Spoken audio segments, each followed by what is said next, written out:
కానీ ఓట్లేసింది కాంగ్రెస్ పార్టీ. నిరుద్యోగ సమస్య మీద ఇక్కడ తమ్ముళ్ళకి ఎవరికి ఉద్యోగాలు వస్తలు అని చెప్పి మనం కొట్లాడితే కేసీఆర్ నోటిఫికేషన్ ఇచ్చిండు. అవి కూడా దొంగ నోటిఫికేషన్లు ఇస్తే కొట్లాడేది ఎవరు? టీఎస్పీఎస్సీ పేపర్ లీక్ చేస్తే హైదరాబాద్ లో కాదు తెలంగాణ రాష్ట్రం మొత్తం నిరుద్యోగ మార్చ్ నిర్వహించి కేసీఆర్ మెడల్ వంచింది ఎవరు? ఎలా కాంగ్రెస్ పార్టీ ఏ రోజు కూడా టీఎస్పీఎస్సీ గురించి మాట్లాడలేదు. ఇలా జైలుకు పోయింది నేను, మన కార్యకర్తలం అన్నా. కేసులు భరించింది వీరన్న కార్యకర్తలం. కానీ ప్రజలు ఓట్లేసింది ఎవరికన్నా? కాంగ్రెస్ పార్టీకి ఓట్లేసింది. వేసిండ్రా లేదా? ఇలా ఎస్సీ ఎస్టీ బీసీ సమస్యలను కొట్లాడింది మనం, ప్రజలు కాంగ్రెస్ పార్టీకి ఓటేశారు. అగ్రవర్ణాల్లో పేదలకు రిజర్వేషన్ కొట్లాడింది మనం, వాళ్ళు కాంగ్రెస్ పార్టీకి ఓటేశారు. కానీ ప్రజలు వాస్తవాలు ఆలోచిస్తారు. నేను అడిగిన అన్ని ప్రాంతాల్లో మీరు కాంగ్రెస్ పార్టీకి ఎందుకు ఓటేశారంటే 6 గ్యారెంటీలు సార్, అందుకే ఓటేశారు సార్, నమ్మి మోసపోయినాం. ఈసారి కాంగ్రెస్ పార్టీకి ఓటేసే ప్రసక్తి లేదు. మాకు 2500 రూపాయలు ఇస్తున్నారు మహిళలకు, అది ఇయ్యలే. 4000 రూపాయలు ఆసరా పెన్షన్ ఇస్తున్నారు, అది ఇయ్యలే. మహిళలకు తులం బంగారం ఇస్తున్నారు, అది ఇయ్యలే. ఇలా ఒక్కొక్క మహిళకు స్కూటీ కొనిస్తున్నారు, అది ఇయ్యలే. 15000 రూపాయలు రైతుల అకౌంట్లో భరోసా పరం చేస్తున్నారు, అది ఇయ్యలే. 12000 రూపాయలు కూలి రోజులకి రైతు కూలకి ఇస్తున్నారు, అది ఇయ్యలే. 500 రూపాయలు బోనస్ ఇస్తున్నారు, బోనస్ ఇవ్వలే. ఇవాళ రైతులకు 2 లక్షల రుణమాఫీ ఇస్తున్నారు, రుణమాఫీ ఇవ్వలేదు.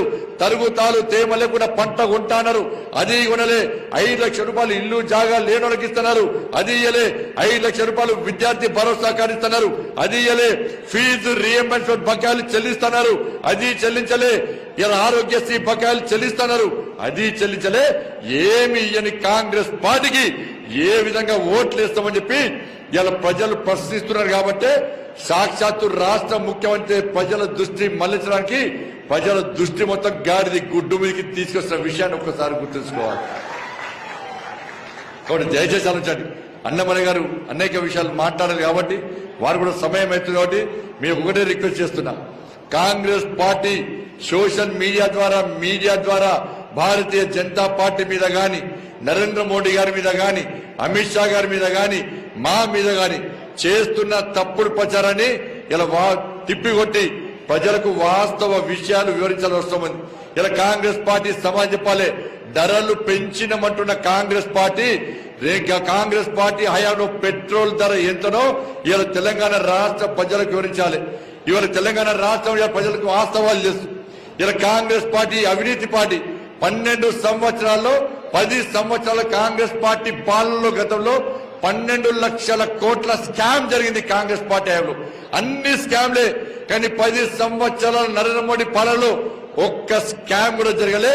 ఒక అవినీతి ఆరోపణలు లేని నీతివంతమైన ప్రభుత్వం నరేంద్ర మోడీ గారి ప్రభుత్వం అన్న విషయాన్ని మనం ప్రజలకు వివరించాల్సిన ఉంది. కాబట్టి దయచేసి మిత్రులారా, ఎన్నికలు 13వ తారీఖు నాడు ఉన్నాయి. 13వ తారీఖు జరిగే ఎన్నికల్లో యువమోర్చా కార్యకర్తలందరూ కూడా, వీరికి వచ్చిన యువకులందరూ కూడా ఇలా ఇంటింటికి తిరగండి.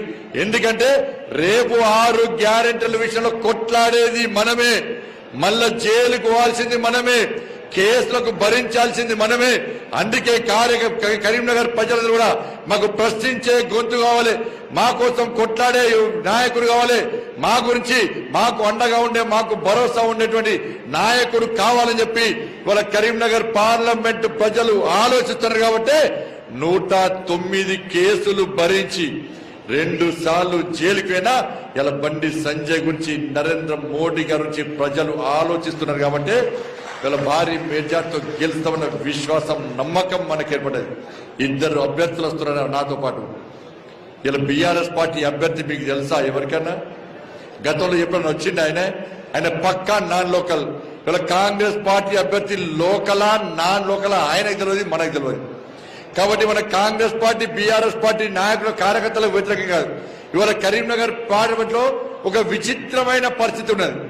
కరీంనగర్ పార్లమెంట్ లో ఇతర పార్లమెంట్ లో ఒక రకంగా ఉంటే, కరీంనగర్ పార్లమెంట్ లో కాంగ్రెస్ పార్టీ కార్యకర్తలు గాని, బీఆర్ఎస్ పార్టీ కార్యకర్తలు గాని, ఎస్ మాకు నరేంద్ర మోడీ గారే ప్రధానమంత్రి కావాలి, కరీంనగర్ లో బండి సంజయ్ ఎంపీ కావాలని చెప్పి అన్ని పార్టీల కార్యకర్తలు వాళ్ళ జెండాలో పక్క పెట్టి ఇవాళ మాది ఒకటే ఎజెండా, కరీంనగర్ లో బీజేపీ గెలవాలి, దేశంలో నరేంద్ర మోడీ గారు రావాలి. మాకు దేశం ముఖ్యం. ఈ దేశం అభివృద్ధి జరగాలంటే, ఈ దేశం రక్షింపబడాలంటే, ఈ దేశంలో పేద ప్రజల బతుకులు బాగుపడాలంటే ఏకైక నాయకుడు నరేంద్ర మోడీ అన్న విషయాన్ని ప్రజలు గుర్తిస్తున్నారు. కాబట్టి ఇలా నరేంద్ర మోడీ గారు ప్రధానమంత్రి కావాలని ప్రజలు కోరుకుంటా ఉన్నారు. ఇలా క్యాపిటల్ లేన్ మ్యాచ్ ఇలా కాంగ్రెస్ పార్టీ ఆడుతున్నది. వాళ్ళకు ప్రధానమంత్రి అభ్యర్థి లేరు. ఈ దేశాన్ని రక్షించే నాయకుడు కాంగ్రెస్ పార్టీలో లేడు. ఈ దేశాన్ని అభివృద్ధి చేసే నాయకుడు కాంగ్రెస్ పార్టీలో లేడు. ఈ దేశంలో పేద ప్రజల గురించి ఆలోచించే నాయకుడు కాంగ్రెస్ పార్టీలో లేరు. కనుకనే వాళ్లకు ప్రధానమంత్రి అభ్యర్థి కరువైనటువంటి కాంగ్రెస్ పార్టీ ఈ దేశంలో అధికారంలోకి వస్తామని ఏ విధంగా చెప్తుందో తెలంగాణ రాష్ట్ర ప్రజలు అంచాలి, ఈ దేశ ప్రజలు అంచాలి, కరీంనగర్ పార్లమెంటు నియోజకవర్గ ప్రజలు అంచాలి. కాబట్టి ప్రధానమంత్రి అభ్యర్థి లేని కాంగ్రెస్ పార్టీకి ఓటేస్తే, ప్రధానమంత్రి అభ్యర్థి లేని బీఆర్ఎస్ పార్టీకి ఓటేస్తే అది మూసీ నదిలో వేసట్టే. కాబట్టి దయచేసి మీరందరూ కూడా ఇవాళ 13వ తారీఖే ఎన్నికలు కాబట్టి మీరందరూ పోలింగ్ బూత్ల వారీగా, శక్తి కేంద్రాల వారీగా, గ్రామాల వారీగా, మండలాల వారీగా మీరు తప్పకుండా ఇంటింటికి ప్రజలను కలిసి పువ్వు గుర్తు మీద ఓటు వేసే విధంగా మనం విజ్ఞప్తి చేయాల్సిన అవసరం ఉంది. ఇప్పటికే ప్రతి ఇంటికి 3 సార్లు కలిసిన మనం ఇంకా 3 సార్లు కలవాల్సిన అవసరం ఉంది. కాబట్టి మీరందరూ మీ సొంత పనులు పక్కబెట్టి కేవలం 5-6 రోజులు ఇలా పార్టీ కోసం సమయం ఇవ్వండి. ఇప్పుడు 5 సంవత్సరానికి మీకు సేవ చేయడానికి నేను సిద్ధంగా ఉన్నా. ఏ రోజు కూడా నేను మీకు గెలిపించిన తర్వాత, కార్యకర్తలు కష్టపడి గెలిపించిన తర్వాత ఏ రోజు రెస్ట్ తీసుకోలే, ఏ రోజు వ్యాపారాలు చేసుకోలే, ఏ రోజు అక్రమ సంపాదన చేసుకోలే. నిరంతరం ప్రతిరోజు కొట్లాడాలి, ప్రతిరోజు కేసులే, ప్రతిరోజు పాదయాత్రతోని ఇలా పార్టీని ఇక్కడ పెంచే ప్రయత్నం చేసే తప్ప ఏ రోజు కాంగ్రెస్ పార్టీ, బీఆర్ఎస్ పార్టీ అభ్యర్థులు లెక్క నేను అక్రమంగా సంపాదించుకునే ప్రయత్నం చేయలే. సంపాదించిన పైసలను కాపాడుకునే ప్రయత్నం వాళ్ళ లెక్క చేయలే. కాబట్టి వాళ్ళందరూ కూడా అక్రమంగా సంపాదించిన పైసలను కాపాడుకోవడానికి, అక్రమంగా వ్యాపారాలు చేయడానికి ప్రయత్నం చేస్తున్నారు. కాబట్టి అన్ని విషయాలు మీకు తెలుసు. కాబట్టి మీరు 13వ తారీఖు జరిగే ఎన్నికల్లో పువ్వు గుర్తు మీద ఓటేసి మీరు నాకు ఓటేస్తే నేను నరేంద్ర మోడీ గారికి ఓటేస్తా. కాబట్టి నరేంద్ర మోడీ గారు ప్రధానమంత్రి కావాలంటే కరీంనగర్ లో మనం భారీ మెజార్టీతో గెలిపించాల్సిన బాధ్యత మీ అందరిపైన ఉంది. కాబట్టి ఏ సర్వే చూసినా కూడా వార్ వన్ సైడే అన్న విధంగా ఏ సర్వే చూసినా కూడా కరీంనగర్ లో భారతీయ జనతా పార్టీ భారీ మెజార్టీతో గెలవబోతున్న విషయం ఇలా అన్ని సర్వేలను చూస్తే స్పష్టమవుతుంది. కాబట్టి